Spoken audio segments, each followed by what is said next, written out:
गुरुर्ब्रह्मा गुरुर्विष्णू गुरुर्देवो महेश्वरः गुरु साक्षात् परब्रह्म तस्मै श्री गुरवे नमः। सद्गुरुनाथ महाराज की जय। अजूनही पावलांची मुद्रा मी हृदयी वाहेगा सुभद्रा जे आपुल्या दैव समुद्रा जतने लागी. म्हणून अजूनही माझ्या ठिकाणी असलेल्या दैवी संपत्तीचे संरक्षण करण्याकरता, कारण ही दैवी संपत्ती मानतात ते, हे सद्गुण जे आहेत हे सर्व दैवी संपत्ती आहे. लक्षात, मी अजूनपर्यंत आपल्या हृदयाच्या ठिकाणी ज्यांच्या पावलाचा ठसा मागवीत आहे, कारण ही दैवी संपत्ती या पृथ्वीवरती आपल्या सर्व जीवांसाठी कोण बाळगतो तर ही लोक बाळगतात. आता कलियुगाच्या जाणीवेतनं फरक पडला आहे, नाही असं नाही म्हणत आहे मी, परंतु आता खरे ब्राह्मण कोण आहेत हा जर विचार केला, आताच्या काळामध्ये त्या प्रत्यक्ष भगवंताच्या हृदयामध्ये असणारे, ज्यांनी लक्ष्मीला सुद्धा बाजूला केलं, त्याच्या वक्षस्थळावरती पांडुरंगाने ज्यांच्या खुणा ठेवल्या, ती लोक कोण आहेत? ज्ञानेश्वर आहेत, नामदेव महाराज आहेत, लक्षात घ्या, तुकाराम महाराज आहेत, सावतामाळी आहेत, गोरा कुंभार आहेत. ही सर्व लोक त्या जाणीवेतली आहेत, लक्षात ठेवा. मग कुठलं काय स्वरूपातनं त्यांना मांडायचं आहे तो भाव जर कळला तर आपल्याला हे लक्षात येणार आहे की ही गुणात्मकता कशा प्रकारची आहे. म्हणून मी म्हटलं तुम्हाला की आपल्यातले गुण कसे वाढवत आहेत. षटगुण ऐश्वर्य संपन्नता ही त्याची हृदयाची जाणीव आहे. म्हणून भक्तांनी त्या षटगुण ऐश्वर्य संपन्नतेला आपल्यात आणण्याचा प्रयत्न करावा. तो कसा आणायचा हे स्वामी सांगतायत. सुहास्य वदन आहे की नाही, कारण आतून यायला पाहिजे ना जाणीवा. हे काय मॅनेजमेंटच्या कॉलेजमध्ये जाऊन शिकवायचं सुहास्य वदन नाही, हॅलो हाऊ आर यू वगैरे असलं नाहीये हे भानगड. तो दिसला की घळा तो रडायला लागतो, कधी भेटू कधी नाही असं होऊन जात. आपण प्रत्येक माणूस सुटाबुटाचा भेटला की चाला दूर लांब जरा छान एवढंच करतो आपण. हे काय सुहास्य वदन काय बरोबर आहे ना. म्हणून त्याचा याच्याशी काही संबंध नाहीये, लक्षात ठेवा. ही खूप अंतरंगात जाणीवाची भूमिकेत नाही कळलं. जयांचा खूप सुपटा काळांनी रुद्राचा वसवटा, जयांचे प्रसादी फुकटा जोडती सिद्धी. म्हणून हे उत्तम योद्धे अर्जुना, ज्यांचा क्रोध हा प्रलयातील अग्नीचे राहण्याचे ठिकाण होय आणि ज्यांच्या प्रसन्नतेमुळे सर्व सिद्धींची अनायासे प्राप्ती होय. म्हणून न गुरोवर अधिकम न गुरोवर अधिकम न गुरोवर अधिकम म्हटलंय. त्याचं कारण ती आहे, शिवानी म्हटलंय ना. आणि जेव्हा देव रागवला तर गुरु शांत करू शकतो, बरोबर आहे. पण गुरु क्रुद्धा शिवो नाही, शिव क्रुद्धा गुरुस्ताता, पण गुरु क्रुद्धा शिवो नाही ही गुरुची जाणीव आहे. कारण त्या शिवाच्या मूळ हृदयामध्येच गुरु बसलेला आहे. काय वेगळं स्वरूप आहे की नाही, अशी ती भूमिका आहे त्याची, फार वेगळी. ऐसे पुण्य पूज्य जे ब्राह्मण आणि माझ्या ठाई अतिनिपुण आता माते पाविती येते हे कवण समर्थपणे, असे ते पुण्यवान सर्वांना पूज्य असलेले माझ्या ठिकाणी प्रेमाने आसक्त झालेले ब्राह्मण मला प्राप्त होतात. हे काय सांगायला पाहिजे बघा. पण त्याची गुणात्मकता कशी दिली बघा ना. असे ते पुण्यवान सर्वांना पूज्य असलेले व माझ्या ठिकाणी प्रेमाने आसक्त झाले. एवढ्या क्वालिटीज आहेत, अवघड आहेत ना या क्वालिटीज. म्हणजे काय झालं, नामदेव महाराज झाले ना, दुसरं कोण झालं सांगा की तुम्ही मला, काय की नाही. हे ती जाणीव आहे. म्हणून झालेले ब्राह्मण मला प्राप्त होतात हे काय सांगायला हवे. पाये पा चंदनाचे अंगा निळे, शिवतिले निंब होते जे जवळे, ती ही निजवी देवाची निवळे बैसणी केली. बघा, म्हणजे चंदनाच्या वनामध्ये एखाद्या लिंबाचं झाड असेल तर चंदनाच्या वासाने तो लिंबाचं झाडाच्याही खोडाला सुवास प्राप्त होतोच. मग तो जो प्राप्त झालेलं लिंबाचं झाड आहे, ते लिंबाचं झाड मला चंदन म्हणून कोणी लावलं तर मी काय नाही म्हणणार आहे का? आलं का लक्षात? एकदम भारी उपमान बघा. विचार ज्ञानेश्वर महाराज म्हणजे गंमत करतात. मग तो चंदन तेथे न पावे, ऐसे मनी कैसेनी धरावे, अथवा पातला हे समर्थावे, तेव्हा काही साच. मग तर लिंबाला सुद्धा मी जर माझ्या कपाळावर लावतो आहे चंदन म्हणून, पण त्याला चंदनाच्या बागेतनं आलेला आहे, तो त्या स्पर्शातनं आलेला आहे, तर मूळ चंदनच आलं तर त्याला मी माझ्या सर्वांगावर लावलं तर हरकत काय आहे? बघा, म्हणून ही ब्राह्मणांसाठी, अशा वृत्तीच्या लोकांसाठी लावलेली उपमा आहे. म्हणजे आपण काय म्हणतो, म्हणजे सद्गुरूंच्या संगतीमध्ये एखादा भक्त असेल, त्या भक्ताला मी जवळ करणारच आहे ना, मी कुठं नाही म्हणते, पण तो स्वतः सद्गुरू आहे, तो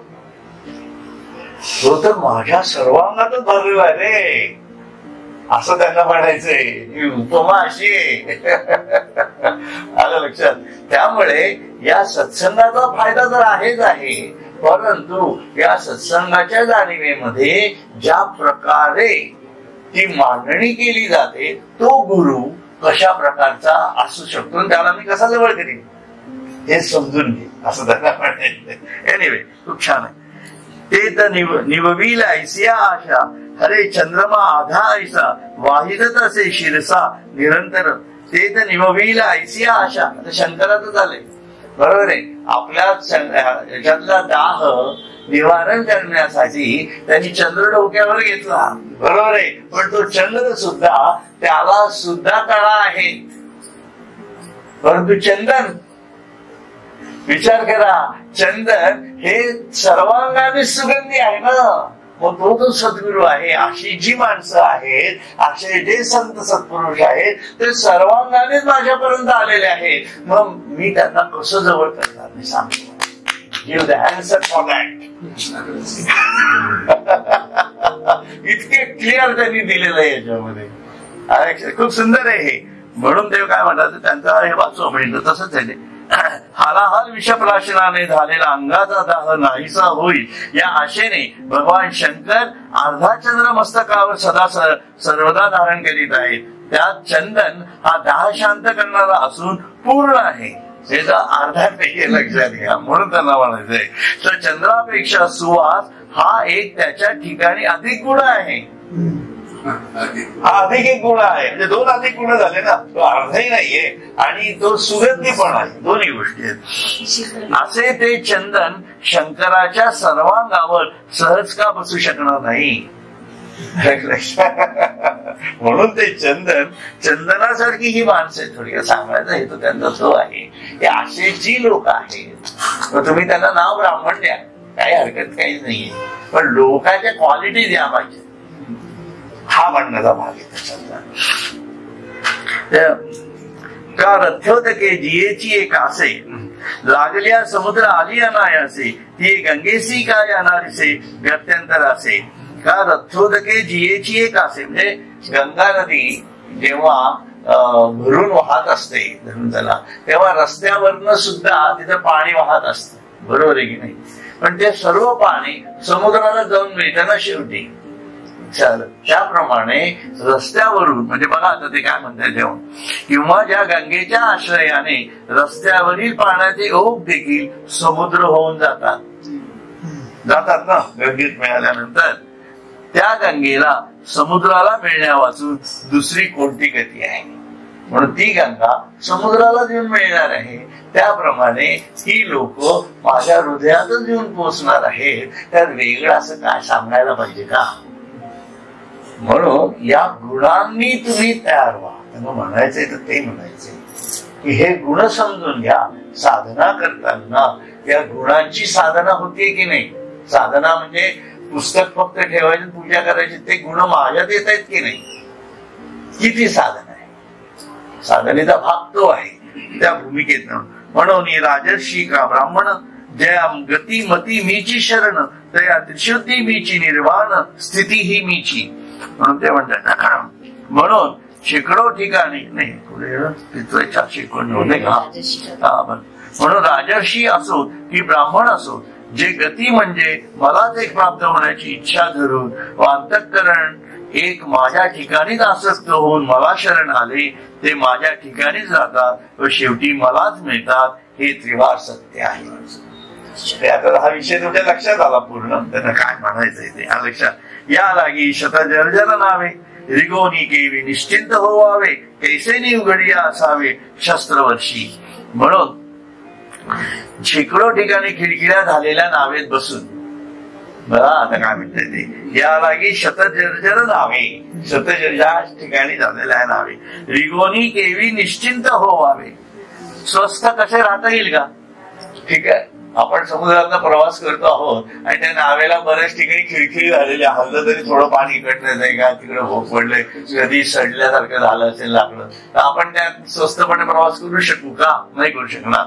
तसा कैसेनी उघडिया असावे शस्त्रवर्षी शस्त्रांचा भडीमार जेथे होतो तेथे उघड्या अंगाने तो कसा सहन करता येईल का, नाही करता येणार.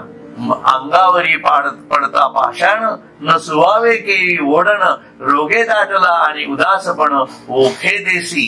अंगावर दगड पडत असताना संरक्षणाला मध्ये काही आच्छादन कसे घेऊ नये. म्हणजे दगड पडतायत आणि आपण तसेच चालत असं काही करू शकणार आहे का. तसं आपण म्हणजे जीवच जाणार आहे ना, मरणारच होतं असं जर काही केलं तर. म्हणून रोगाने अत्यंत पीडित होऊ नये औषधाविषयी उदासीन असणे कसे योग्य होईल. औषध घ्यायलाच पाहिजे आहे की नाही. त्याप्रमाणे पण शेवटचं खूप छान दिलेलं आहे. जे चहूकडे जळत म्हणवा तेथून न निघेची केवी पांडवा तेवी लेख लोका येऊनी सोपत रवा केवी न भजती माते. बघा आता सर्वात त्यांची भारी गंमत आहे. जेथे चोहो बघणी वणवा पेटला अर्जुना तेथून निघून जाऊ नये काय. याप्रमाणे अनेक प्रकारच्या दुःखाने भरलेल्या या मृत्यू लोकात येऊन माझी भक्ती कशी करू नये किंवा माझ्या भक्ती वाचून काय सुख मिळेल काय. म्हणजे हे जे काही आपलं जीवन आहे हे अशा प्रकारे त्यांनी वर्णन केलेलं आहे. खिळखिळी झालेली नाव आहे. आपण उघड्या अंगाने आजूबाजूनी दगड पडताय दुःखाचे डोंगर येत आहे पण तरी सुद्धा आपण जागेच होत नाही होत. म्हणून या इथं मृत्यू लोकात जन्म घेऊन माझी भक्ती का करू नये. थोडक्यात कशी करू नये म्हणण्यापेक्षा का करू नये. तुम्ही का करत नाहीत असा प्रश्न आहे कृष्णाचा. कृष्ण विचारतायत आपल्याला की तुम्ही माझी भक्ती का करत नाही. तुम्हाला काय असं शहाणे समजता का तुम्ही असं म्हणण्याचा भाग आहे. लक्षात झालं. किंवा आता पुढे जाऊया त्याला. आगा माते न बजावया लागी कवड बाळपा आपुले अंगी काही घरी की भोगी निश्चिंती केली. अर्जुना माझे भजन न करता जीवाच्या ठिकाणी असे कोणते सामर्थ्य आहे की ज्या सामर्थ्याचे बळावर संसाराविषयी आणि भोगाविषयी त्याला काळजी करण्याचे कारणच राहणार नाही. बघा असं कुठलं सामर्थ्य आहे आपल्यात, काय ताकद आहे की आपण ईश्वराशिवाय जगू शकणार आहोत. अशा कुठल्या जाणीवेतनं आपण प्रत्येक वेळा जगत असतो आणि जगतो आपण तसंच ईश्वराशिवाय जगतो. बघा जगतो की नाही ईश्वराशिवाय. कारण अंतरंगा चतुष्टयामध्ये ईश्वराच्या सतत जाणीवा राहतच नाही. आणि आपण कुठेतरी ठरवतो मी आणि माझं, मी करतो, मी असं केलं, मी तसं केलं, माझ्याशिवाय होणारच नाही, असं झालं तर ते माझ्या मनासारखं, असं झालं तर देव पावणार, तसं झालं तर नाही. हे सर्व खुल्या कल्पना आहेत. कारण त्याचा अंतरंग फक्त अहंकाराच्या जागेत अहंकार कशा स्वरूपातला असे सांगता येत. म्हणून अशा कुठल्या जाणीवेतनं तू असं ठरवत आहेस की माझी भक्ती नाही केली तरी सुद्धा सगळं चांगलं होणार आहे असं त्यांना म्हणायचंय ना. तरी विद्या की वयसा या प्राणियासी हा ऐसा मज न भजता भरवसा सुखाचा कोण. माझे भजन न करण्याजोग्या प्राण्यांना सुखाचा भरवसा कोणाविषयी असतो. ईश्वरावर भरवसा न ठेवता सुखामध्ये राहावं, आपल्याला सुख मिळेल अशा भरवशावरती कुठली लोक असतात बघा. ते दिले त्यांनी विद्या की वय. म्हणजे त्यांना असं वाटत असतं की मी विद्या प्राप्त केली की मी सुखी होईल आणि मी जसा जसा मोठा होईल तसा तसा मी अजून सुखी होईल. बघा लहानपणी आपण जेव्हा बाल्कनीतनं किंवा आपल्या वरांड्यातनं खेळत असतो तर आम्ही आमच्या इकडे होतो, कुठल्या राजगुरुवाड्यामध्ये होतो, तेव्हा अशी ती बाल्कनी असायची आणि त्याच्यावरती ते पूर्वीचे लोखंडाच्या डिझाईनचे असे ते पट्ट्यांचे ग्रिल्स असे लावलेले असायचे आहे. आणि आम्हाला त्या बाल्कनीचा जो कठडा आहे ना तिथपर्यंत उंचीच पोचायची नाही. मग ते त्याच्यावरती कुठेतरी असा पाट्या असं वर्ण बघायचं खाली काय चाललंय असं ते डोंगराचे खेळ वगैरे बघायचं. त्यावेळेला असं वाटायचं की आपण मोठे झालो ना, उंची वाढली, वय वाढलं आपलं की आपलं सगळं छान बघता येईल. बरोबर आहे. आता वय वाढलं तर डोंगराचा खेळ कुठं बघता येईल आहे की नाही. म्हणजे ती सुखाची जाणीव आहे छोटी फार ती गेलीच ना आहे की नाही. आणि ज्ञानाने आता ज्ञानाच्या प्रत्येक याच्यामध्ये मी 11वी झालो, चांगले मार्क पडले की अजून मला सुख मिळेल. 11वी झालं तर लक्षात आलं इकडे ऍडमिशन घ्यायची, तिकडे म्हणजे झाले गोंधळ सुरू. ते परत माझे मिळालेले मार्क हेच माझ्या दुःखाचं कारण असतं हल्लीच्या काळात आहे की नाही. माझा मोठा मुलगा झाला, माझी मोठी मुलगी शिकली सवरली की लग्नाचा प्रॉब्लेम येईल, ते दुःखाचं कारण आहे का नाही आहे. आणि मी खूप पैसे मिळून सुख मिळवेल आणि खूप पैसे मिळाल्यावर ते पैसे मिळवले याचंही दुःखाचं कारण नसतं. तर माझ्याला आता कोणीच प्रेम करत नाही, माझ्या पैशावर प्रेम करतात. काय सुख आहे अशी गणित आहेत बघा. म्हणून वय आणि ज्ञान या दोन्ही गोष्टींच्या जाणीवेवरती माणूस सुख प्राप्त होईल असं ठरवत असतो, पण अंतिमतः त्याच्यात काही अर्थ नाही त्याच्या लक्षात येते. एनिवे तरी भाग्य जो तर जे तुले भोग्य जात जे तुले ते एका देहाची या निकिया लागले आणि एथ देह तव असे पडिले काळाची तोंडी. हे पूर्ण वाचतो. बाप दुःखाचे केणे सुटले जेथ मरणाचे भारे लोटले ते मृत्यूलोकीचे शेवटिले हाट वेळे येणे जाहले. जेवढे भोग्य विषय आहेत ते तर एका देहाच्या सुखा करता आहेत बघा. तरी भोग्य जात जे तुले ते एका देहाची निकिया लागले. बरोबर. ते एका देहाच्या सुखा करता आहेत आणि देहाचा विचार केला तर तो काळाच्या तोंडात पडला आहे. बघा प्रत्येक क्षणाला कुठं ना कुठेतरी वय वाढत जात आहे आणि कुठं ना कुठेतरी काळ आपल्याला ग्रासत आहे ही जाणीव. म्हणून मरणाचे स्मरण असावे हे जे रामदास स्वामी म्हणतात ते या कारणासाठी. म्हणून जेवढे भोग्य विषय आहेत ते एका देहाच्या सुखा करता करतो आपण आणि देहाचा विचार केला तर तो काळाच्या तोंडात पडला आहे. म्हणून या विचारावर आपल्या परत यावं लागतच आहे. लक्षात घ्या. बाप दुःखाचे केणे सुटले अशा या मृत्यूलोकीच्या बाजारात सर्व दुःखरूपी मालाच्या साठी जेथ मरणाचे भारे लोटले बर का तेथे ती मृत्यूलोकीचे शेवटिले हाट वेळे येणे झाले. बघा सर्व दुःखरूपी मालाच्या गाठी सुटल्या आहेत व तो सर्व माल मोजून देण्याकरता सर्व दूर मरणाचे माप लागलेले आहे आणि शेवटी किंवा बाजार उठण्याच्या वेळी हाट वेळ येणे झाले. असं उठण्याच्या वेळी आपले येणे झाले आहे. म्हणजे कसं होतं मृत्यू लोकांमध्ये या वयाच्या आणि ज्ञानाच्या जाणीवेनी माणूस प्रत्येक वेळा हा जो सगळा आपला प्रपंच चालू आहे it's a heart sort of lecture हा बाजार आहे एक प्रकारचा. याच्यामध्ये आपण सुखदुःखाच्या जाणीवेतनं सतत काहीतरी करत जातो. परंतु जेव्हा तो हार्ट उठण्याची वेळ येते तेव्हा तो जागा होतो. आलं का लक्षात? तो बाजार उठण्याची वेळ येते तेव्हा हे जागे होतं, काय रे हे करा, हे घ्यायचं राहिलं, ते घ्यायचं राहिलं, तशाचा प्रकार आहे असं ते म्हणताय. एनिवे, आता सुखेसी जीविताक त्याची ग्राहिकी किजेल पांड सुद्धा काय राखोंडी फुंकिता दीप लागे. आता अर्जुना, अशा बाजारात सुखाचे जीवित हा मार्ग घेण्यात गेलो तर तो कुठे मिळणार? वाट उठत आलाय, आता सुख कुठे मिळणार आहे? गेलं ना, आयुष्य संपत आलं, बरोबर आहे.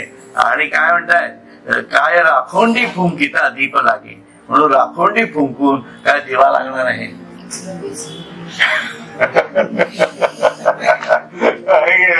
खूप सुंदर दिलेलं आहे. आता सगळी राख झाली आयुष्याची, आता कसलं काय कशाचं काय होणार आहे, त्याचं प्राप्त होणार आहे तुम्हाला. तिथे स्पष्ट लिहिले ना ज्ञानेश्वरांनी, अवघड आहे. अगा विषाचे कांदे वाटणी, जो रस घेई जे पिळुनी, त्या नाम अमृत ठेवणी जैसे अमर होणे. म्हणजे विषाचे कांदे करायचे, ते पेरायचे आणि त्याला म्हणायचं घ्या अमृत. आपण म्हणतो ना अमृततुल्य, अमृततुल्य. आम्ही किती वेळा प्यालो ते, तुमच्या जेवले अजून काय अमृत, म्हणजे याचं बाहेर नाही पडलो आपण, आहे की नाही? तसंही ते ते विषयाचे जे सुख ते केवळ परम दुःख, परी काय की जे मूर्ख न सेविता न सरे. म्हणून त्याप्रमाणे विषयापासून होणारे जे सुख आहे ते सुख नव्हे, हे समजलं पाहिजे कुठेतरी. परम दुःख होय, पण काय करावे, मूर्ख लोक विषय सुख भोगल्या वाचून राहतच नाही. म्हणून ते सुख भोगल्या वाचून सुद्धा आपल्याला सुखी राहता यायला पाहिजे, अशी किमया कुठेतरी साधता यायला पाहिजे. आणि ती ईश्वराच्या चिंतनात राहिलं ना, ते ऑटोमॅटिक सांगता यायचं. समोर बटाटे वडा आला तर खाणार, पण नसला, वास आला तरी मग जाणार नाही. नाहीतर राहिलेच किचन मध्ये बटाटे वडे का वा, असं व्हायला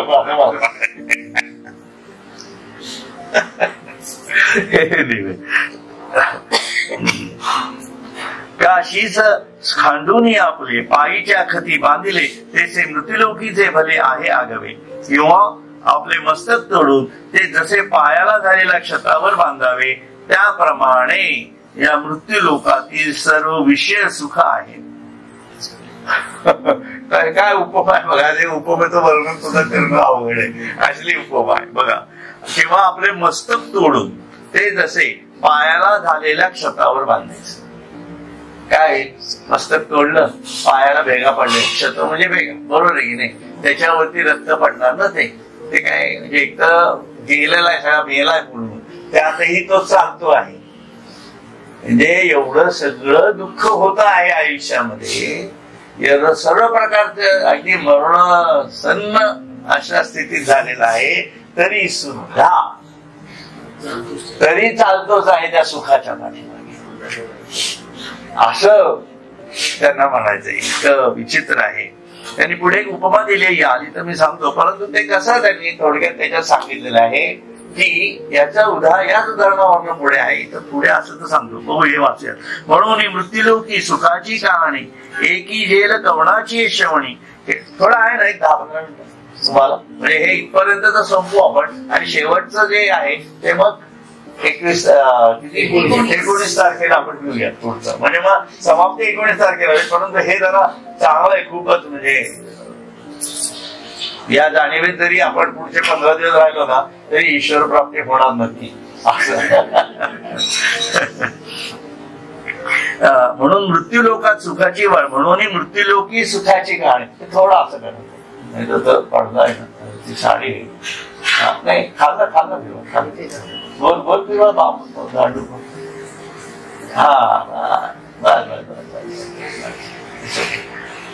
म्हणून मृत्यूलोकी सुखाची कहाणी, ऐकी देल कवणाची श्रवणी, केची सुखनिद्रा अंथरुणी इंगळांच्या. म्हणून मृत्यूलोकात सुखाची वार्ता कोणाला ऐकायला सापडत नाही. कोणालाही विचारलं तू सुखी आहेस का वगैरे, तर तसं काही नसतं. दाखवायला म्हणतात लोक परवा सुद्धा एकदा मी गेलो होतो आमच्या तिकडे आश्रमात, तेव्हा एकदा म्हटलं काय कसं काय झालं, काय नाही मस्त एकदम सुखी जीवन चालू आहे असं म्हटलं. देता का 17 काढून? ते म्हणाल देतो की म्हणायचं. म्हटलं मला नको, म्हटलं माझा मागाल तुम्ही म्हणून देत नाही. गमतीचा भाग सोडून देऊ. परंतु कसं आहे की दुःखाच्या जाणीवा हात कुठे रुचलेल्या असतात ना, त्या कळत नाहीत माणसाला. कळतात वेळ आली की बरोबर कळतात कुठे दुःख आहे ते. कारण ते सगळे जे आपले काम, क्रोध, मोह, मद, मत्सर हे जे सगळे विकार आहेत ना, हे केवळ दुःखाच्या जाणीवेतून वर येतात. लक्षात घ्या. राग आला की समजावं की कुठं तरी काहीतरी पूर्वी दुःख झालेलं आहे. लक्षात घ्या. साधे गणित आहेत या, ही गणित आहे त्याची. म्हणून मृत्यू लोकात सुखाची वार्ता कोणाला ऐकायला सापडत नाही. विंचवाच्या अंथरुणावर निजल्यात सुखाने झोप कशी येणार? आहे की नाही? जी लोकीचा चंद्र क्षयरोगी, जे तर उदय होय असता लागी, दुःख लेवून सुखाची अंगी सळीत जगाते. ज्या मृत्यू लोकातील चंद्र क्षयरोगाने म्हटले चंद्राला, नाही तर कवींच्या दृष्टीने एका महाकवी ज्ञानेश्वर महाराज, नाही चंद्र दिसलं की काय सुंदर आहे, ती चांदणी किती सुंदर, वा वा वा काय छान वगैरे. अरे तो क्षयरोगी आहे. कळलं का?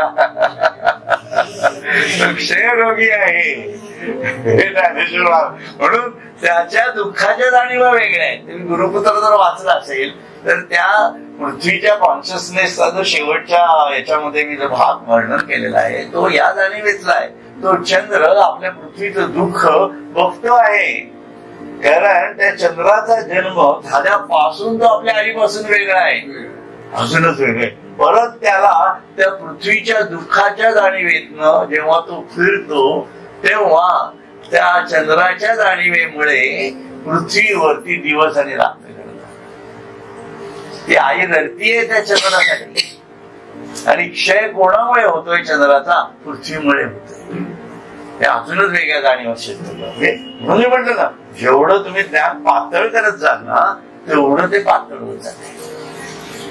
या त्याच्या जाणीवा आहे कॉन्शियसनेसच्या. एनिवे, तर जे तो उदय होय असताना की दुःख लेवून सुखाची अंगी सळीत जगाते. ज्या मृत्यूलोकातील चंद्र क्षय रोगाने पछाडला आहे, जेथे सूर्य मावळण्याकरताच उगवतो आणि जेथे दुःख हे सुखाचा अंगरखा घालूनच लोकांना छळते. आता याच्यात काही जास्त एक्सप्लेन करत नाही मी, तुमच्या लक्षात आलं. जे तर मंगळाची अंकुरी, सवेची अमंगळाची पडेपारी, मृत्यू उदराची अपरिवारी गर्भ घेवसी. ज्या मृत्यूलोकात मंगलाचा उदय होतो व उदय होतो न होतो तोच त्यावर अमंगलाची धडक पडते व उदरातील गर्भाशयात असलेला गर्भाला देखील मरण येते.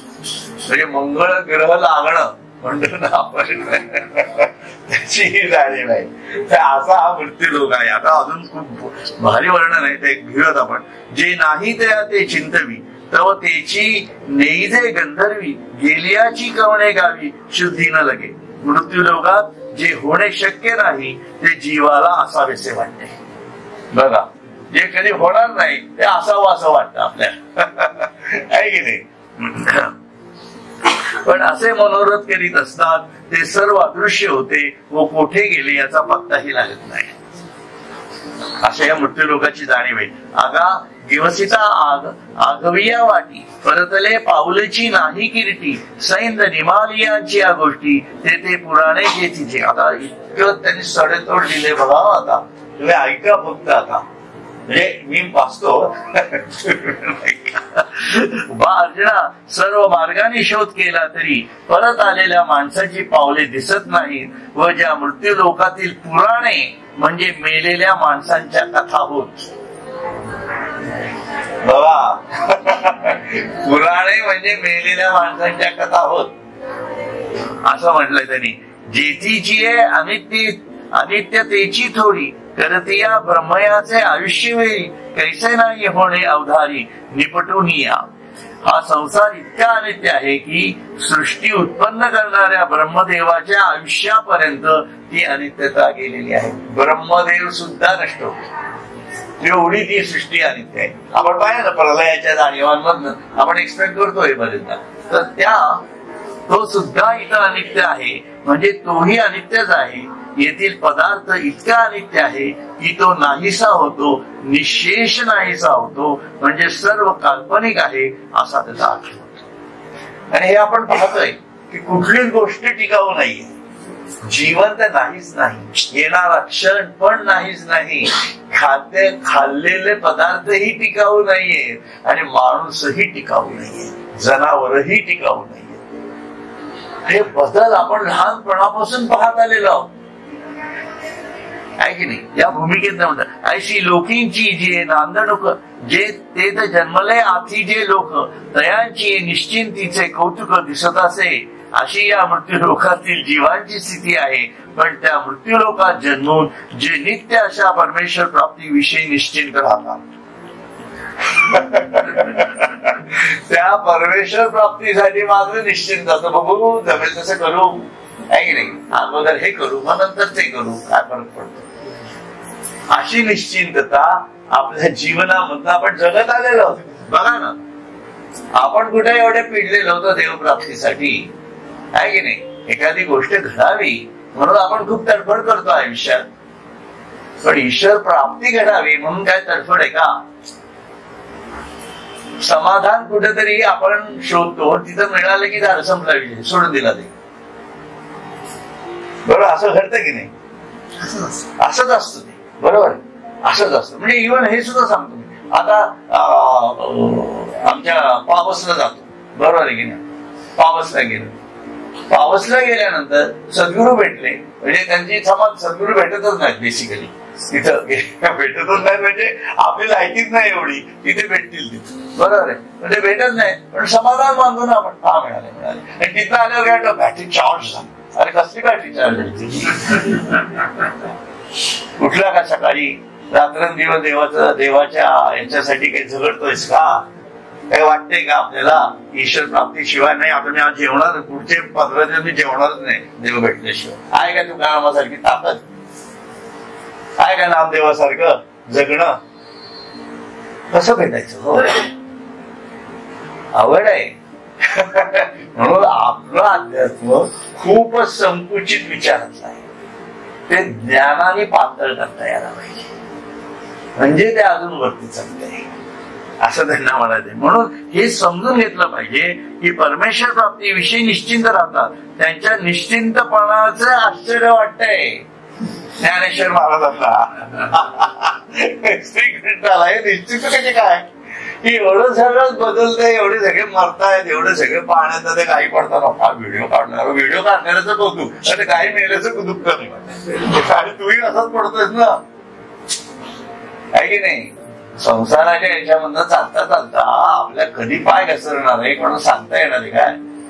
मग त्यातनं हे तर दिसलं पाहिजे ना आपल्याला की माझा पाय असा घसरला आणि या संसाराच्या या प्रवाहामध्ये मी गटांना खात जर मरत गेलो तर काय होणार आहे माझं?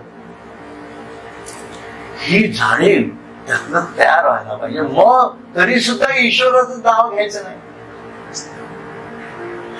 असा प्रश्न त्यांना पडला, आपल्याला नाही पडलेला. आपला प्रश्न नाही, त्यांचा प्रश्न सांगतो तुम्हाला. आश्चर्य वाटतंय त्यांना, बरं का. ऐशी लोकींची झालं दृष्टादृष्टाची जोडी लागी भांडवल व सुटे कवडी जे तर सर्वस्व हानी तेथे तेथ कोडी वेचिती गा. हे खूप छान आहे. ऐहिक व पारलौकिक सुखाची प्राप्ती जेणेकरून होईल अशा करता आपल्या भांडवलातून एक कवडीही खर्च तयार होत नाहीत, पण जे केल्याने पुढे सर्वस्वी अहित होणार अशा कामाकरता मात्र कोट्यावधी द्रव्य खर्च करतात. ते पण पाहतो, आहे की नाही. पाहतो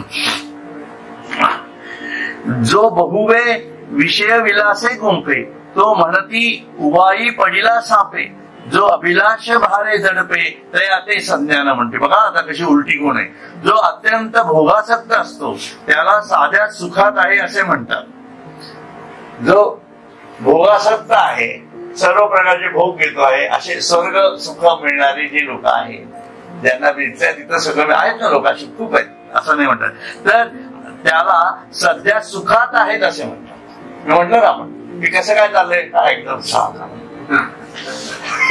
त्याला सुखात आहेत असं म्हणतात बरं का. आणि ते सापडत का नाही मला. तो म्हणती उवाई पडिला सापे, जो अभिलाष भरे दडपे तया ते सज्ञान म्हणती. आणि विषय सुखाचा अत्यंत हव्यास धरून नाना प्रकारचे प्रयत्न करणाऱ्याला अत्यंत व्यवहार कुशल म्हणतात. आपण व्यवहार कुशल कोणाला म्हणतो, जो माणूस स्वतःच्या विषय वासना तृप्त करण्यासाठी धडपड करत पैसा मिळवतो, इकडं जा तिकडं जा, सतत सकाळी दुपारी सतत त्याच्या सुट्ट्या घेत नाही, काही करत नाही, अशी त्याची आहेत त्यांच्याबद्दल ते म्हणताय. अति कर्मी, अति रजोगुणी अशा लोकांसाठी म्हणताय.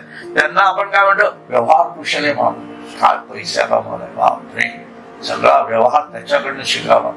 इकडची जमीन तिकडं, तिकडची जमीन इकडं, हे करते चाललंय, हुशार व्हावा. काही बघायला मिळतच नाही, आणि खूप लोक आहेत त्या जगामध्ये अशा दृष्टीने.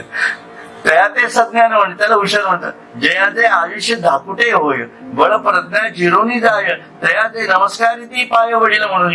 ज्यांचं आयुष्य लहान झाले, आता म्हातारे झालेले बरोबर, आणि बळ प्रज्ञा जिरून त्यांचं बळही गेले, बुद्धीही काम करीन असे झाले, त्यांना वडील म्हणतात आणि नमस्कार करतात. हे इथं दुःख आहे. हे असे लोक तिथं की त्यांच्यात काहीच आता राहिलेलं नाहीये, त्यांना वडील म्हणायचं. वेगळ्या भूमिकेत हे आतल्या जाणीवेत आपल्याला समजलं पाहिजे. म्हणून त्या वृद्धापकाळामध्ये आपल्याला काही करता येणार नाहीये ना.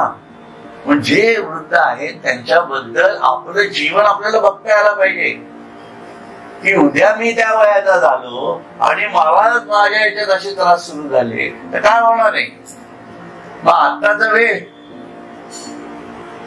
अशा भूमिकेतनं ते म्हणतात बरं का. जया झाले जवळ बाळ बळिया वाढे, तव तव भोजे नाचती कोडे, आयुष्य निमाले अंतुलीयेकडे ते ग्रामीचे राहिले.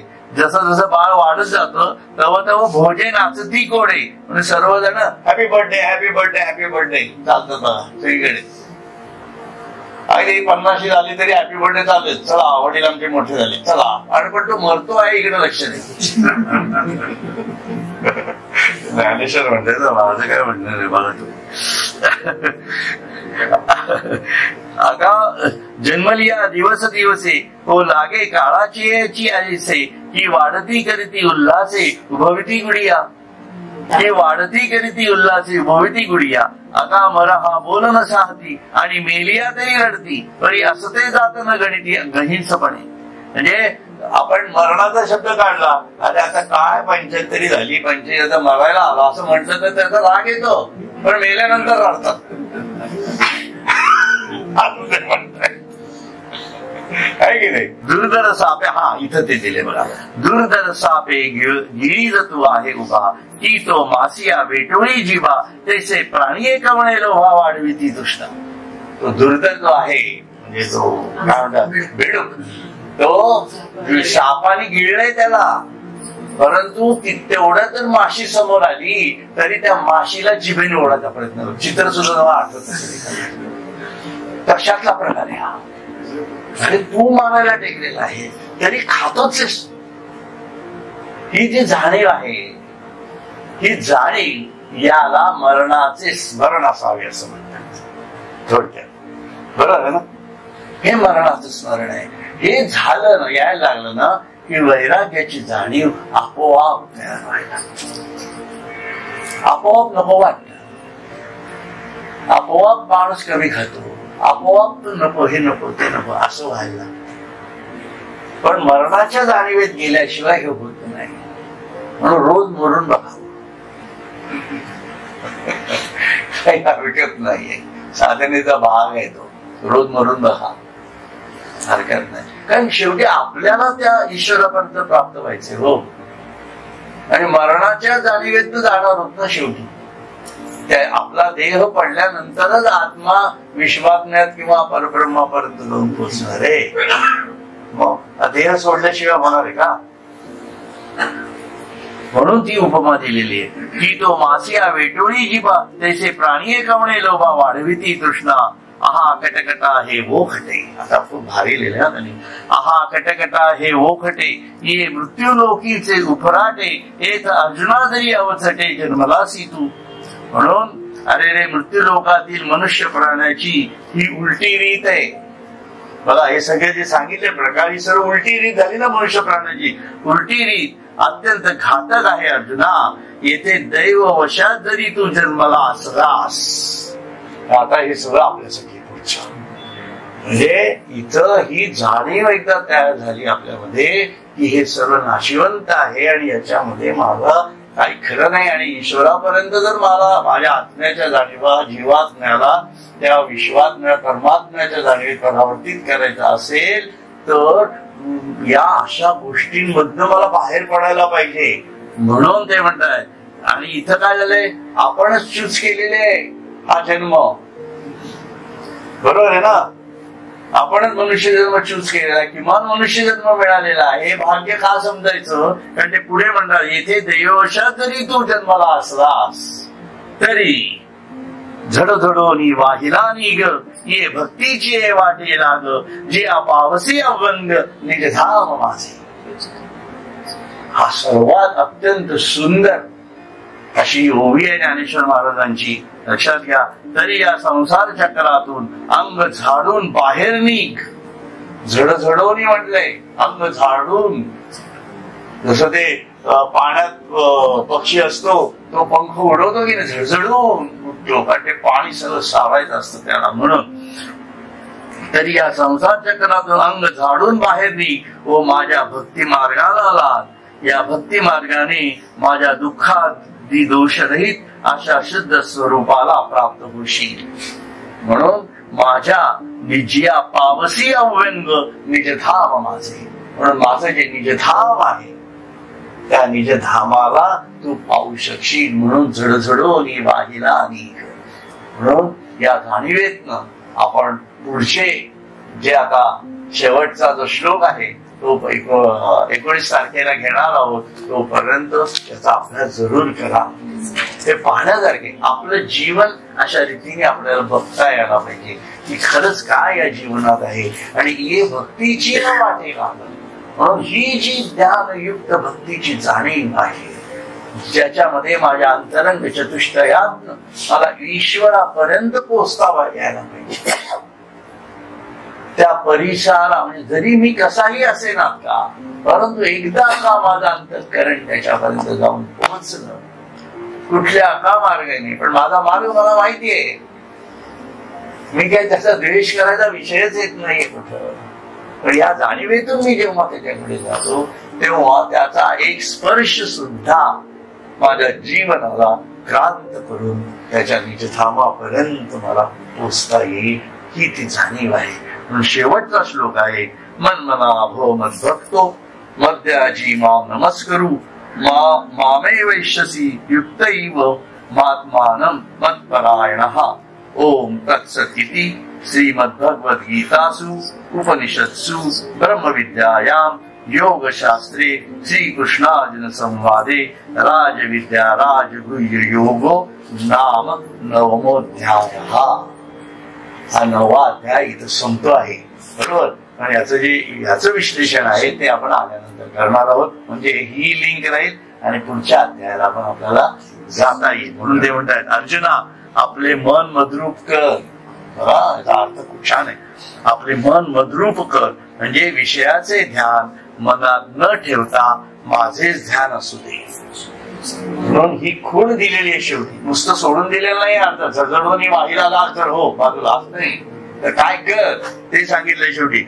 अर्जुना आपले मन मद्रूप कर म्हणजे विषयाचे ध्यान मनात न ठेवता माझेच ध्यान असू दे. माझेच प्रेम कर व सर्व कर्मे मत प्रित्यर्थ करून ती मलाच अर्पण कर. सर्वत्र मलाच नमस्कार कर. अशा प्रमाणे माझ्या परायण होऊन माझ्या ठिकाणी तुझे मन स्थिर झाले असता सर्व भूतांचा आत्मा जो मी त्या मला तू प्राप्त होशील. त्यामुळे हा अत्यंत महत्वाचा श्लोक आहे आणि त्याच्यामधली सर्वात महत्वाची, तुम्ही काय करा, ज्ञानेश्वरी नित्यपाठ असेल तुमच्याकडे तर त्याच्या सर्व ओव्या रोज वाचत जा. अत्यंत महत्वाच्या ओव्या स्वामींनी काढून दिलेल्या आहेत, त्या फक्त मी उल्लेखित करतो, तुमच्या लक्षात येईल.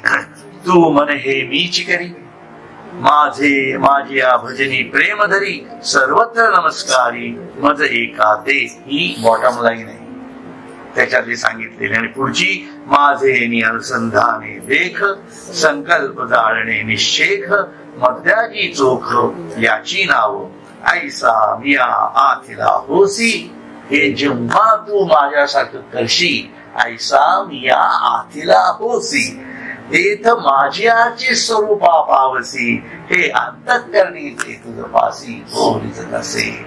असं ज्ञानेश्वर महाराजांनी अत्यंत सुंदर असे सांगितलेलं आहे. हरिओम.